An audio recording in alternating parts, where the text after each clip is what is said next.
Good morning, folks. Today we're going to talk about the gray rock method. We're going to talk about this because it works. Now, I've talked to you guys many times, and in different ways, I've told you about this gray rock thing, but I've told you to do it in the form of ignoring, right? Same thing, right? You're not bringing attention to yourselves. And that's the best thing you want to do in a toxic workplace environment.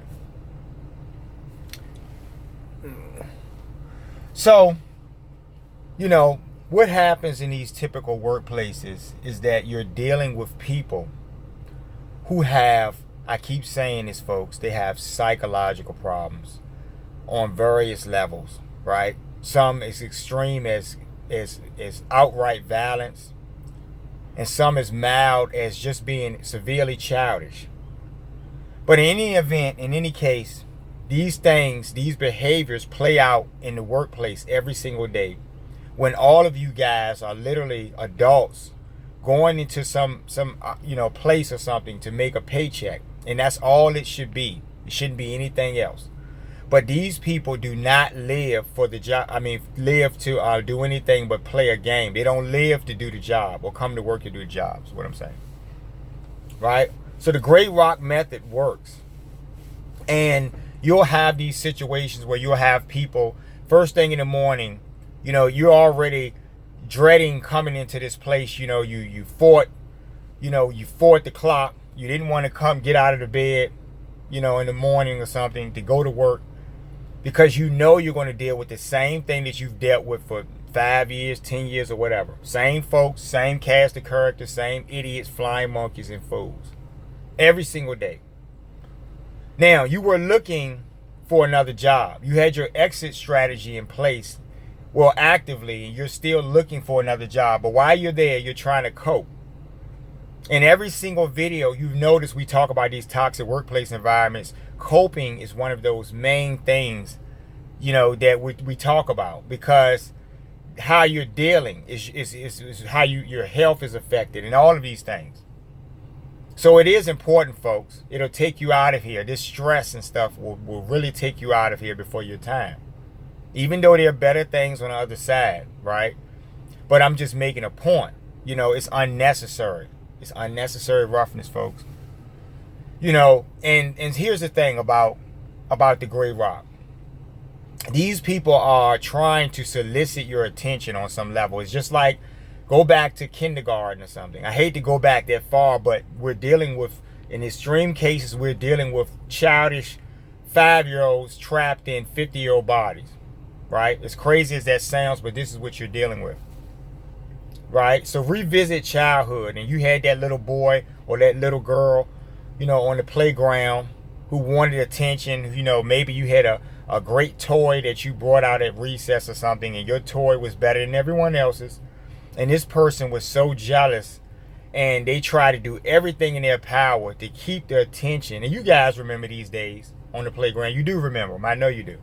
But they would do everything in their power to keep their attention away from your toy or you, and focus on them. Look at me, guys. I have this. I have that. Right? And then what happens is, a couple of decades go by. This person ends up your boss, because somehow in this society, the fools and assholes have this clubhouse thing where they have a pact going here, where in these workplaces, when they steal their way to power, into some type of authority, they only recruit people who are just like them, who are going to toe the line and sell the bullshit agendas in the workplace, right? Or meet those agendas. This is what you're dealing with, folks. But you'll have them come up to you first thing in the morning. You already didn't want to go to work. You come up in there to do your 8 hours or 10 or whatever you're doing. And the first thing you do is you see these toxic coworkers. They were waiting for you. They came to work. They weren't thinking about I promise you, they weren't thinking about anyone else in that building except for you. What they were going to say to you, how they were going to, start off a conversation. And they always lead in some type of toxic form or something.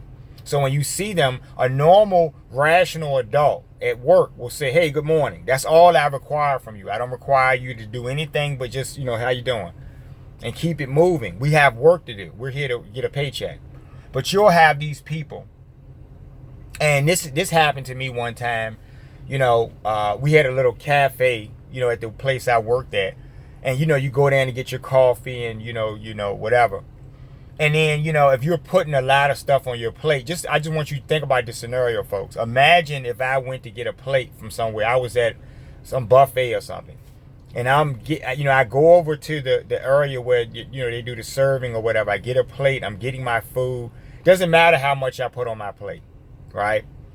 The person and all of the staffers who work in this particular area, they're standing there watching me. None of them have greeted me. They work there. I'm just a customer. I'm getting something. And they haven't greeted me. They haven't acknowledged me on any level. So fine, because I'm a justice empath, I understand this world is full of fucking fools. The majority of people that you're going to meet on a daily basis. 10 folks a day, folks, and most of them are idiots. But they'll stand there and they won't acknowledge you at all. But then, right, they'll make a comment about something you're eating amongst themselves in front of you, or how much you're putting on your plate. So imagine if you were overweight or whatever, and they said, look at all that stuff they're putting on the plate. Why say that in front of someone if you didn't even acknowledge them? So you can't acknowledge me as a human, as a person, but you can acknowledge or criticize or condescend me for my choices or selections of food I'm going to eat. You see what I'm saying, folks? And so what you do is you just don't give them, what I did in these situations is I just didn't give them anything. They were looking for some type of attention, right? Just like a child. So what you do is, because you're dealing with a grown, supposedly supposed to be rational adult, you just play it the way you would play it. And you just ignore these people. Why even validate them? You're not going to see them again. Maybe if you don't go to that cafe for another month, you'll never see these people again. So I'm trying to make a point to you folks that it's not even worth it in these moments to, especially if you're tight wound, you already hate going to work, and then, you're ready to jump on somebody. Just take your time and be patient and don't respond, right? Don't react. Take your time. You want to respond, I'm sorry, but you don't want to react, is what I'm saying. You don't want to, you want to listen carefully to everything they're saying. I tell all of these people that I talk to, listen to what these people are saying to you, right? This is the only way you can gauge who you're really dealing with. And that's the only way that I want to deal in this society, right? I don't have time for people who are plotters and cutthroats. I don't have time for that. These people would derail you. So it's safe for you to just know who you're dealing with at all times. Let them do the talking, right? Fools talk just to hear themselves speak, right? But you're listening, and you're listening for these negative tones or whatever. And they'll always have something to say. Or you have those workers that won't get their work done, or leave you holding some assignment or something. And every single day you realize that these people are purposely, because there's only one or two things you can, I use Occam's razor a lot, folks. I suggest you guys, employ these things in your social spaces. But, either you're one or two things. Either you're so fucking stupid and clueless that you as an adult, you don't know what you're saying out of your mouth, and you're fucking crass. Either you're that severely, or you literally are intentionally focused on me to try to hurt my feelings or gauge a reaction from me.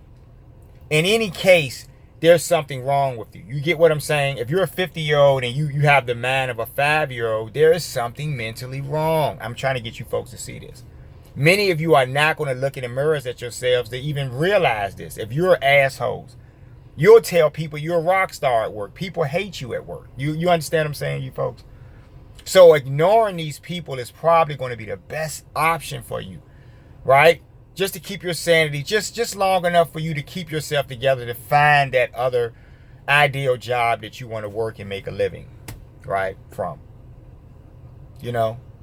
So I just, it's funny because every fucking day, if you talk to anybody who's working, who's actively employed in the workforce, if you talk to anyone, 9 times out of 10, you're going to hear a story about a boss or some coworker or some fucking fool or some situation. The rules change every day, and all of the toxic workplace things that you have to deal with, right? Just become that gray rock, folks, right? Don't validate idiots and fucking fools and assholes, right? They're not important at all to your lives or to your agendas, which is making a paycheck and doing something better at some point, right? Temporary stop, folks. You folks going over to my website, thinkbehavior.info. Pick up my book, I Love Bad Behavior. It's a great book. Like, share, and subscribe to the channel. I appreciate your comments. I love bad behavior. But, you know, what I don't really like is the idea that someone will just say anything out of their mouth without even giving thought to your feelings or that you're a person. These people clearly would be offended if you said the wrong things to them, but somehow they're not able to pull out that vanity and look at themselves and see where they fall short, which is the problem with the average person, folks. It could be you. So you folks have a great day. If you're going to work with fools and assholes and dealing with narcs and all types of dumb shit, what you want to do is be a gray rock, be patient, listen carefully, do not react, respond to questions and things. Think about what you're going to say. You folks have a good one.